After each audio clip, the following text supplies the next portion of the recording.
Izquierda Unida, eres también diputado en el Congreso. ¿Por qué crees que es necesario en este momento un proceso constituyente en nuestro país que devuelva el poder de las instituciones al pueblo? Bueno, como comprenderéis, la pregunta estaba pactada. Yo la primera reflexión de hoy es que un acto de estas características hace 5 años no hubiera sido posible. Quiero decir esto para remontarme en principio al 78, ¿no? Hay un debate sobre el régimen del 78, el pacto de élites, dicen algunos, del 78, y yo soy de los que defiendo que el pacto de élites del 78 fue un pacto que se hizo entre unos que estaban en la cárcel, otros que estaban en el exilio y los que estaban realmente en el poder, que eran los que controlaron la dictadura. Ese fue el pacto del 78. Por tanto, la correlación de fuerzas es la que determinó cuál era la Constitución que se hizo y cuáles eran los derechos que se garantizaban al pueblo español en función de aquella correlación de fuerzas. Olvidar esto sería un error desde el punto de vista histórico, porque además yo soy de los que defienden que un poquito del estado de bienestar ha tocado las generaciones de mi generación. Lo hemos vivido y lo hemos tocado.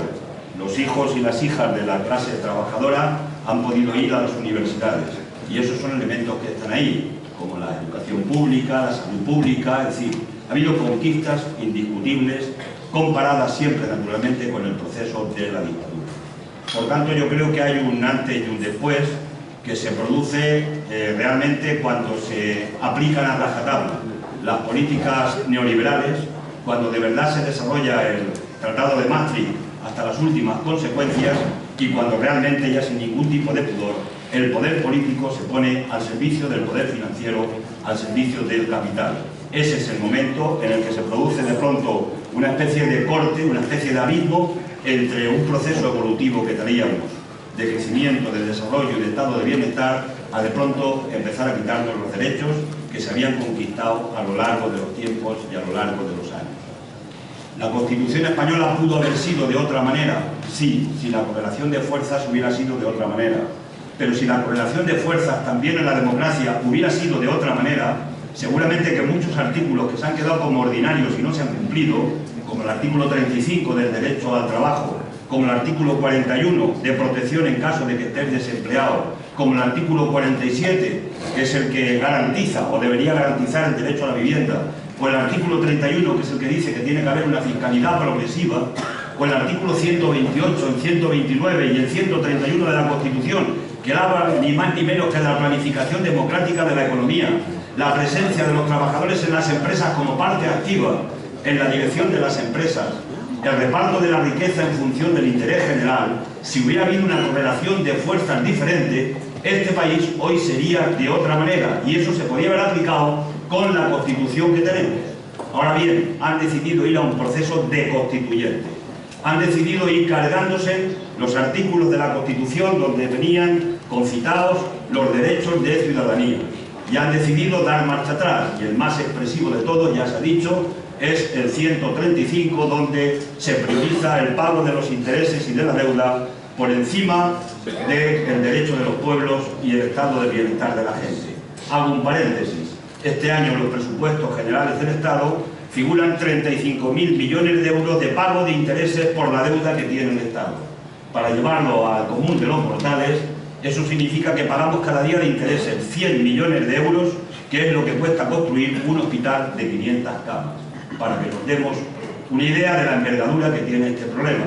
Y esos intereses, sabéis, que los estamos pagando porque el Banco Central Europeo no ha comprado deuda directa a los estados, pero sí le ha dado dinero barato a los bancos para que los bancos compren deuda a los estados y fruto de ese diferencial entre el precio que daba el Banco Central Europeo y el que cobraban a los estados, se produce ese tipo de interés, esos intereses que hoy estamos pagando con los recortes en sanidad, en educación, etc.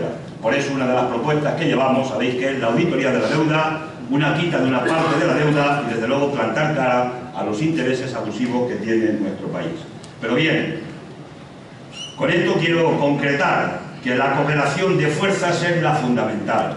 Ya me están diciendo de la hora por allí, sigilosamente. Concluyo. La correlación de fuerzas es la fundamental para que podamos de alguna manera determinar ¿Qué constitución vamos a tener si somos capaces de ganar la mayoría del gobierno e ir a un proceso constituyente? Esta es la clave. Y un proceso constituyente, ¿qué tiene que tener? Desde nuestro punto de vista, tiene que cambiarse en elementos fundamentales de nuestra Constitución. Por ejemplo, la laicidad tiene que ser una realidad en la Constitución. El Estado republicano debería ser una realidad en nuestra propia y nueva Constitución. Y los derechos fundamentales de los ciudadanos, los que dije antes, del 35, del 41, del 47, del 31, tienen que ser derechos garantistas. Se tienen que garantizar. Por tanto, el proceso del proyecto constituyente en el país tiene que ir a una constitución que de verdad sirva plenamente a los intereses de la mayoría social y no que se esté utilizando para favorecer los intereses de una minoría que, por cierto, cada vez es más rica y cada vez se están empobreciendo más capas sociales de nuestra sociedad. Esa es la idea. Y finalmente es configurar el Estado federal, republicano, plurinacional, que defendemos, solidario, que venimos defendiendo desde tiempo inmemorial desde Izquierda Unida. Y que si eso se hubiera resuelto, estaba resuelto el problema de Cataluña y el problema de otras apetencias que hay en determinados territorios en el sentido de buscar la fórmula de tener el encaje dentro del Estado en unas condiciones de mayor normalidad democrática. Por tanto, ese es el camino. Y el camino es el que queremos recorrer con la participación de la ciudadanía. No hay otra posibilidad de hacerlo.